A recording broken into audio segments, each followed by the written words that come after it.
Data is a way of life. We have data displayed at all times. Our teachers have what we call DINs, our data-driven instructional notebook. Every decision that we make is based off of data. Every year after our state testing, we get a spreadsheet that looks like this for the entire 8th grade, and this is 7th grade. These 3 spreadsheets show the last 3 years at South Middle School, and you can see our red has gotten smaller and smaller every year. You can see progress for each of our individual groups that we're reporting on, all of the subgroups, and our overall student population. You can look down, this indicator right here, all the way down, creates a pretty distinct line. So we know it's in 8th grade, maybe we need to get together and come up with a better way to approach literary devices next year.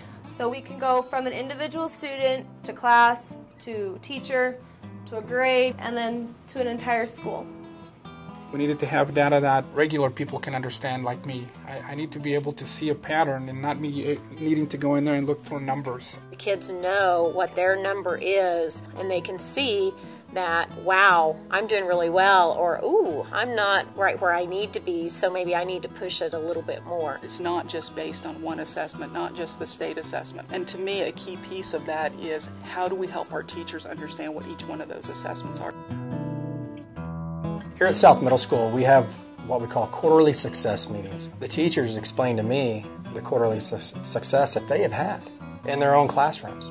If a teacher has questions and they feel like they've not had the opportunity to visit with principals, quarterly success meetings provides that time, that one-on-one time. Basically, the principals hold us accountable for our data, so they ask us, why is this indicator low, or that your students are so high that maybe you could help teach somebody else. If they are struggling, that's when I provide feedback and I go over the things that I have seen while being in the classroom.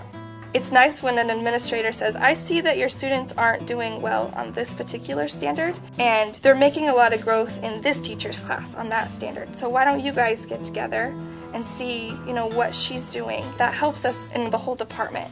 It is truly meant for positive feedback. How can I help you become a better teacher? Okay, so what I'd like for you guys to do is, if you'll start getting all your instructions put back into your folder and rotate to the next center.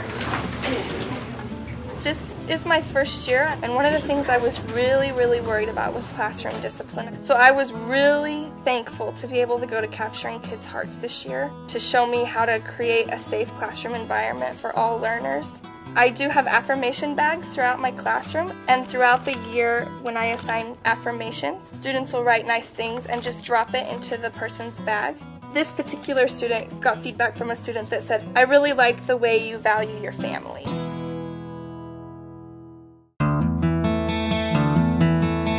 My role as an instructional coach in the building is to help the teachers. It's the person to go cry to when you're having a horrible day, when a lesson flops and you need new ideas. It's like a mom. I mean, it's where you go when you don't know what to do next. That's kind of cheesy, but that's true. We can say it the same way, but the fact that it comes from the instructional coach versus the principal may have a lot more meaning to a teacher. A lot of times teachers don't have the time to find the resources they need for their idea, so that's where I come in, and they're very free to concentrate on their teaching and not have to spend their extra time or their planning time finding those resources. Without the coaches, I don't think we would have the success we've had. To be able to be where we're at today, I attribute that big change to the staff that came in. The attitude was just right. It was the attitude of students can learn, and I'm going to give the students the best I have. You can have wonderful processes and programs in place, and if you don't have a quality teacher, it's all for naught. We're not afraid to go to Minnesota, Michigan, Wyoming. We're not afraid to go out and look. We want South to adjust to the new teacher coming in because we definitely want the fresh ideas to change us. This year we showed parents specific data charts of how their students did on each indicator, and it's really neat when our parents say, oh, I can see that my child's low on this skill, and what can I do at home to help them with this skill? It's personable. This is where the student is, this is where we want him to be, and we're doing everything we can to get him there. And I think that's what you guys have done a very good job of. It's each student matters, and that's our goal and our focus.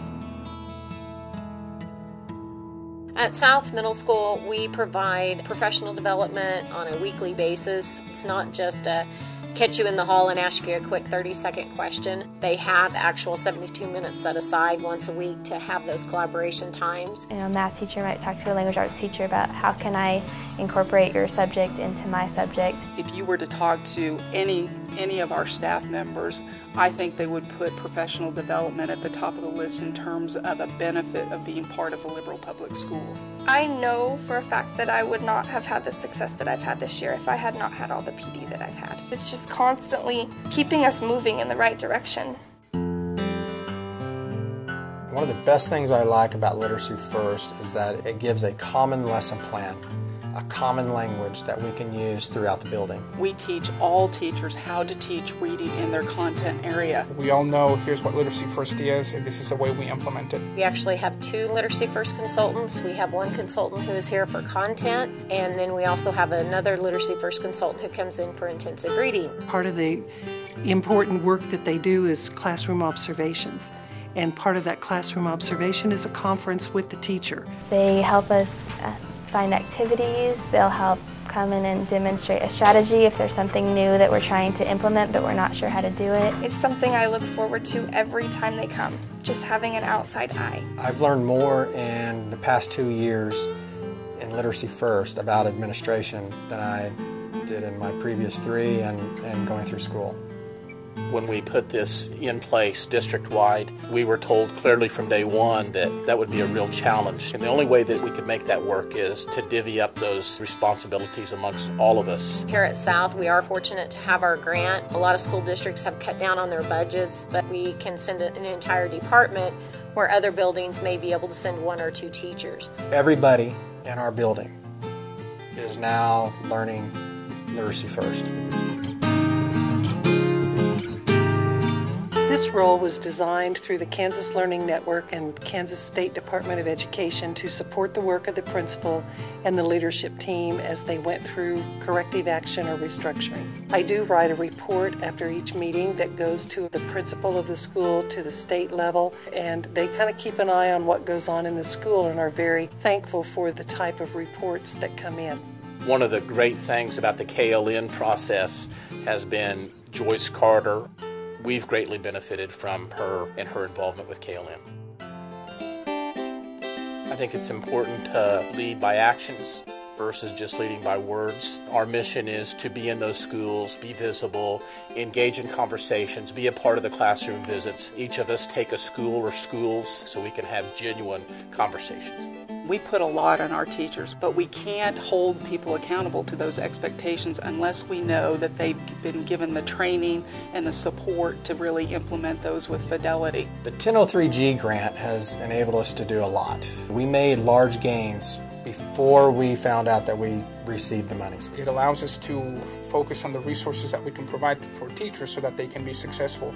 The grant is a great opportunity with awesome responsibility. With a cohesive plan, everyone contributes to making AYP. That support is the accountability to restructuring. When the superintendent sits down with me, an assistant principal, and says, this is our vision, this is where we're going, what do you think?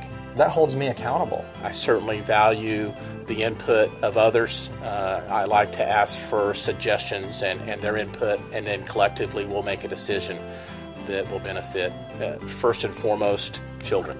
That's always our focus.